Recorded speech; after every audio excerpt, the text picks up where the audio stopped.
pilak na dragon na nakatago sa gitna ng malalim na gubat.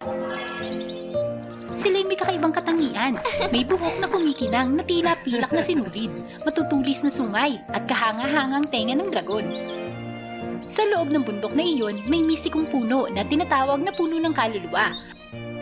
Ang pinagmumula ng buhay ng tribo ng pilak ng dragon.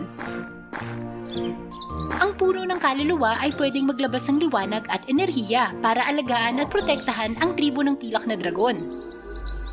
Ang mga tao ng tribo ng pilak na dragon ay hinihigop ang kakayahan mula sa puno sa pagkonekta ng kanilang buhok sa ugat nito na nakakakuha ng pambihirang lakas.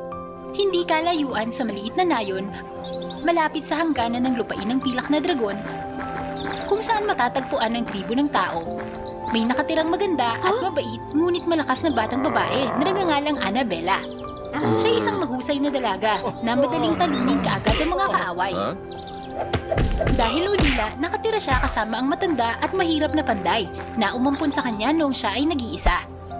Nasaktan ka po ba? Ayos lang ako. Si Annabella